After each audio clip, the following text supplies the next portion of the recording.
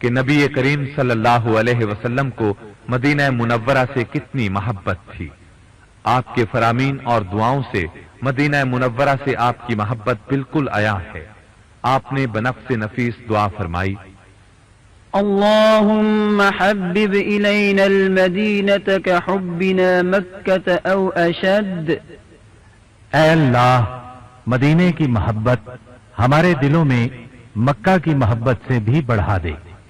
نبی کریم صلی اللہ علیہ وسلم سے بڑھ کر مستجاب الدعوات کون ہو سکتا ہے؟ بہت سی احادیث اس بات کا ثبوت ہیں کہ آپ کو مدینہ منورہ سے بے تحاشا محبت تھی۔ بخاری اور مسلم میں نبی کریم صلی اللہ علیہ وسلم کا یہ فرمان ہے، مدینہ میری ہجرت گاہ ہے، اس میں میرا مستقل گھر ہے، اسی سے میں اٹھایا جاؤں گا۔ اس کے باشندے میرے پڑوسی ہیں اور میری امت پر فرض ہے کہ وہ میرے پڑوسیوں کا خیال رکھیں۔ اس حدیث سے محبت کے جذبات صاف ظاہر ہیں۔ اسی طرح بخاری میں سیدنا انس رضی اللہ عنہ سے روایت ہے کہ جب نبی کریم صلی اللہ علیہ وسلم سفر سے واپس تشریف لاتے اور مدینہ منورہ کے در و دیوار پر نظر پڑتی تو آپ مدینہ منورہ کی محبت کی وجہ سے اپنی اونٹنی کو تیز چلاتے اور اگر کسی دوسرے چوپائے پر سوار ہوتے تو اسے ایڑ لگاتے۔ مدینہ منورہ کا حرم ہونا اس کی بہت بڑی فضیلت ہے۔ یہ فضیلت بھی بہت سی صحیح احادیث سے ثابت ہے۔ سیدنا زید بن عاصم رضی اللہ عنہ کی حدیث میں وضاحت موجود ہے کہ نبی کریم صلی اللہ علیہ وسلم نے فرمایا، سیدنا ابراہیم علیہ السلام نے مکے کو حرم قرار دیا تھا اور مکے والوں کے لیے دعا کی تھی، اور میں نے مدینہ منورہ کو حرم قرار دیا ہے اور اس کے غلے اور رزق کے لیے مکے سے دگنی برکت کی دعا کی ہے۔ یہ حدیث ان علماء کی دلیل ہے جو مدینہ منورہ کو حرم تسلیم کرتے ہیں، اور جمہور اہل علم اسی کے قائل ہیں۔ اس حدیث کو 10 سے زیادہ صحابہ کرام نے نبی صلی اللہ علیہ وسلم سے نقل کیا ہے۔ بخاری اور مسلم میں سیدنا علی بن ابی طالب رضی اللہ عنہ سے روایت ہے، نبی کریم صلی اللہ علیہ وسلم نے فرمایا، المدينة حرم ما بين عير إلى ثور فمن أحدث فيها حدثا أو آوى محدثا فعليه لعنة الله والملائكة والناس أجمعين لا يقبل الله منه يوم القيامة صرفا ولا عدلا۔ مدینہ ایر پہاڑ سے سور پہاڑ تک حرم ہے۔ جو شخص اس میں فساد کرے یا کسی فسادی کو ٹھکانہ دے اس پر اللہ تعالی، فرشتوں اور سب لوگوں کی طرف سے لعنت ہے۔ قیامت کے دن اللہ تعالی اس کا کوئی فرض اور نفل قبول نہیں کرے گا۔ ایر اور سور کے بارے میں تفصیلات آگے آ رہی ہیں۔ بخاری اور مسلم میں ہے، سیدنا ابو ہریرہ رضی اللہ عنہ نے فرمایا، اگر میں مدینہ منورہ میں ہرنیوں کو چرتے دیکھوں تو انہیں نہیں بھگاؤں گا، اس لیے کہ نبی کریم صلی اللہ علیہ وسلم نے فرمایا ہے، مدینہ منورہ کے 2 پتھریلے میدانوں کا درمیانی علاقہ حرم ہے۔ اس سے صاف معلوم ہوتا ہے کہ مدینہ منورہ کے جانور اور درخت قابل احترام ہیں۔ مدینہ منورہ کے حرم ہونے کی بنیاد پر یہاں کے کسی شکار کو خوف زدہ نہ کیا جائے، یہاں کے درخت نہ کاٹے جائیں اور یہاں کی گری پڑی چیز نہ اٹھائی جائے، جیسا کہ مکہ مکرمہ کے حرم کا حکم ہے، کیونکہ سیدنا علی بن ابی طالب رضی اللہ عنہ سے روایت ہے کہ رسول اللہ صلی اللہ علیہ وسلم نے فرمایا، مدینہ منورہ کے حرم میں گھاس نہ کاٹی جائے، شکار کو ڈرایا نہ جائے اور گری پڑی چیز نہ اٹھائی جائے، سوائے اس کے کہ اعلان کرنے والا اس کو اٹھائے، اور کسی کے لیے جائز نہیں کہ اس میں لڑائی کے لیے اسلحہ اٹھائے یا کسی درخت کو کاٹے، البتہ اپنے اونٹ کو پتے وغیرہ کھلا سکتا ہے۔ یہ ابو داود کی حدیث ہے۔ ابو داود ہی کی ایک دوسری حدیث میں ہے، سیدنا جابر بن عبداللہ رضی اللہ عنہ بیان کرتے ہیں کہ رسول اللہ صلی اللہ علیہ وسلم نے فرمایا، اللہ کے رسول صلی اللہ علیہ وسلم کے قرار دیے حرم سے درختوں کے پتے نہ جھاڑے جائیں، ان کو کاٹا نہ جائے، البتہ درخت کو آہستہ سے ہلایا جا سکتا ہے، پھر جو پتے اپنے آپ گر پڑیں وہ جانوروں کو کھلا دیے جائیں۔ ان تمام احادیث سے واضح ہے کہ مدینہ منورہ حرم ہے، اس کا شکار، اس کے درخت اور گھاس سب کچھ قابل احترام ہے۔ شیخ ابن عثیمین رحمت اللہ علیہ فرماتے ہیں، صحیح قول یہی ہے کہ حرم مدینہ میں شکار کرنا جائز نہیں، تاہم اگر کوئی شکار کر لے تو اسے کوئی تاوان نہیں دینا پڑے گا۔ ہاں، حاکم اگر سزا دینا چاہے یا اس کا سامان ضبط کرنا چاہے تو ایسا کر سکتا ہے۔ یہ تو بیان تھا مدینہ منورہ کے حرم قرار دیے جانے کا۔ اب ہم آپ کو جبل ایر کے بارے میں بتاتے ہیں، جس کا ذکر ابھی کچھ ہی دیر پہلے آ چکا ہے۔ یہ پہاڑ مدینہ منورہ کے جنوب میں حرم مدینہ کی جنوبی سمت واقع ہے۔ نبی کریم صلی اللہ علیہ وسلم ہجرت کے سفر میں اس کی مشرقی جانب سے گزرے تھے۔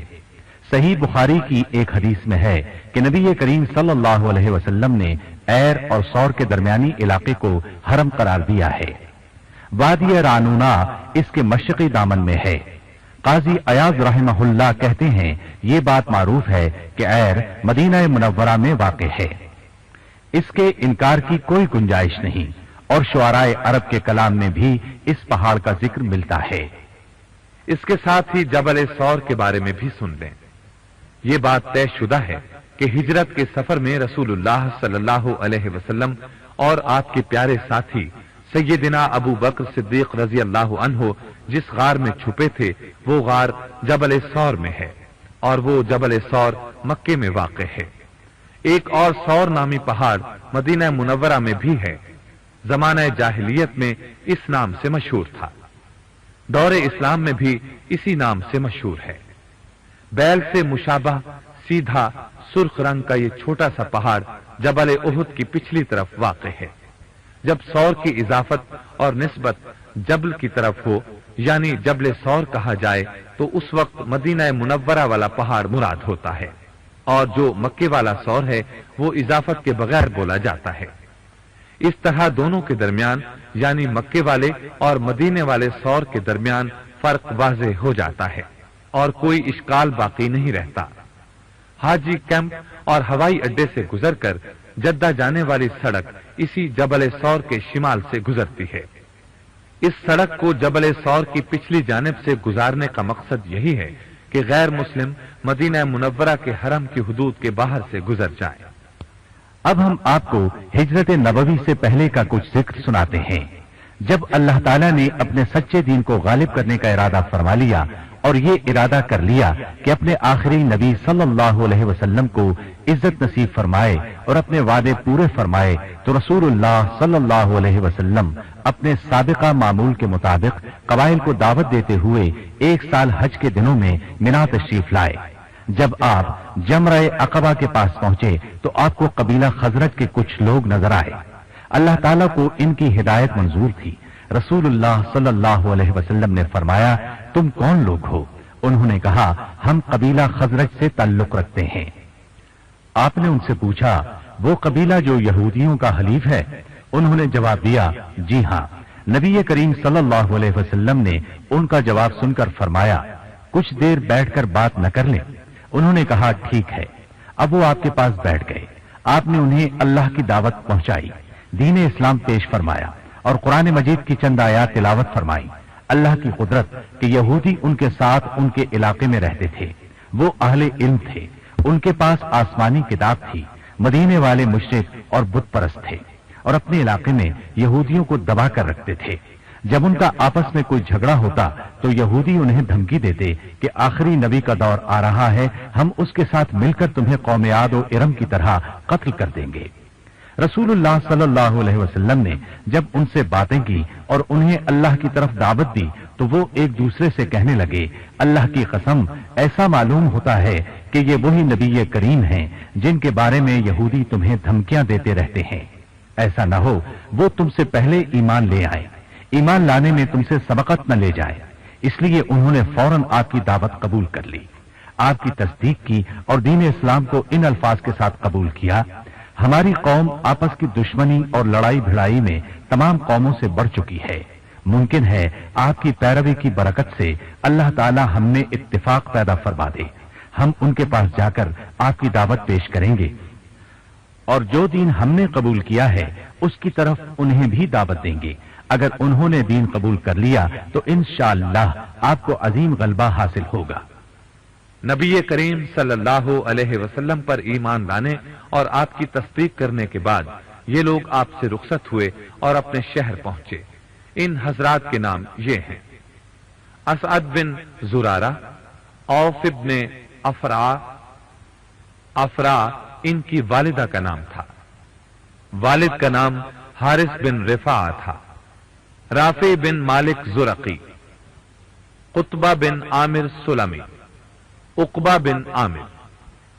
ان کی بجائے معاذ بن افرا کا نام بھی روایات میں آتا ہے، اور جابر بن عبداللہ رضی اللہ عنہم اجمعین. یہ سب بنو خزرج سے تھے.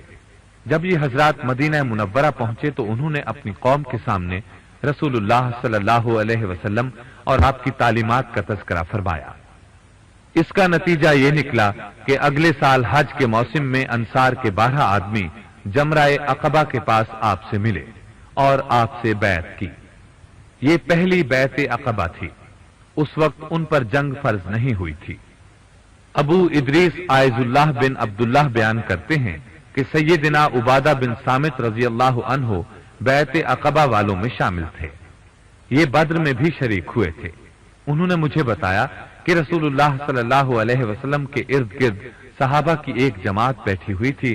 اس وقت آپ نے ان سے فرمایا: مجھ سے بیعت کرو، یعنی عہد کرو کہ تم اللہ تعالیٰ کے ساتھ کسی کو شریک نہیں کرو گے، چوری نہیں کرو گے، زنا نہیں کرو گے، اپنے بچوں کو قتل نہیں کرو گے، اپنی طرف سے گھڑ کر کسی پر الزام نہیں لگاؤ گے، اور کسی اچھے کام میں میری نافرمانی نہیں کرو گے.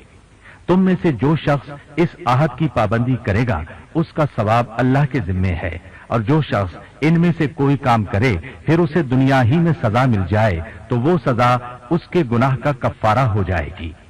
اور جو شخص ان میں سے کوئی کام کرے پھر اللہ تعالیٰ اس پر پردہ ڈال دے تو وہ اللہ کے سپرد ہے، چاہے اسے معاف کر دے چاہے تو سزا دے. چنانچہ سب نے ان الفاظ کے ساتھ نبی کریم صلی اللہ علیہ وسلم سے بیعت کی. اس بیعت کے بعد نبی کریم صلی اللہ علیہ وسلم نے سیدنا مصعب بن عمیر رضی اللہ عنہ کو ان حضرات کے ساتھ مدینہ منورہ بھیجا اور انہیں حکم دیا کہ ان حضرات کو قرآن پڑھائیں، اسلام کی تعلیمات سکھائیں اور انہیں دینی سوجھ بوجھ سے روشناس کرائیں. اسی بنا پر سیدنا مصعب بن عمیر رضی اللہ عنہ کو مدینہ منورہ میں قاری صاحب کہا جاتا تھا. یہ اسلام کے پہلے مبلغ تھے. مدینہ منورہ میں یہ سیدنا اسعد بن زرارہ رضی اللہ عنہ کے ہاں ٹھہرے. ان کا تعلیمی انداز بہت بہترین تھا. کوشش میں انتہا کا خلوص تھا. چنانچہ ان کی کوششوں کے نتیجے میں سیدنا سعد بن معاذ رضی اللہ عنہ مسلمان ہو گئے. یہ اسعد بن زرارہ رضی اللہ عنہ کے خالہ زاد بھائی تھے. اپنی قوم کے بڑے سردار تھے. اسی طرح ایک دوسرے سردار اسید بن حزیر بھی مسلمان ہو گئے. ان دو شخصیات کا اسلام لانا مدینہ منورہ میں اسلام کی اشاعت کا پیش خیمہ بن گیا. یہاں تک کہ مدینہ منورہ کے ہر گھر میں کوئی نہ کوئی مسلمان ہو گیا. نبی کریم صلی اللہ علیہ وسلم مکہ مکرمہ ہی میں تھے کہ آپ کو ہجرت کا حکم ملا اور یہ آیت آپ پر نازل ہوئی. وَقُلْ رَبِّ أَدْخِلْنِي مُدْخَلَ صِدْقٍ وَأَخْرِجْنِي مُخْرَجَ صِدْقٍ وَاجْعَلْ لِي مِن لَّدُنكَ سُلْطَانًا نَّصِيرًا. اے نبی دعا کیجئے، اے میرے رب مجھے بہترین طریقے سے مکہ مکرمہ سے نکالنا اور بہترین طریقے سے مدینہ منورہ میں داخل فرمانا، اور مجھے اپنی طرف سے غلبہ اور نصرت عطا فرمانا. اس بات میں کوئی شک نہیں کہ اگر آپ اور اہل مدینہ کے درمیان مذکورہ معاہدہ نہ ہوتا تو ہجرت ممکن نہ تھی. آپ نے اپنے ساتھیوں کو حکم دیا کہ وہ مدینہ منورہ میں اپنے انصاری بھائیوں کے پاس چلے جائیں. اللہ تعالیٰ نے تمہارے لیے نئے بھائی مہیا فرمائے ہیں اور امن والا علاقہ عطا فرمایا ہے. اب صحابہ کرام رضی اللہ عنہم مدینہ منورہ کی طرف مسلسل ہجرت کرنے لگے.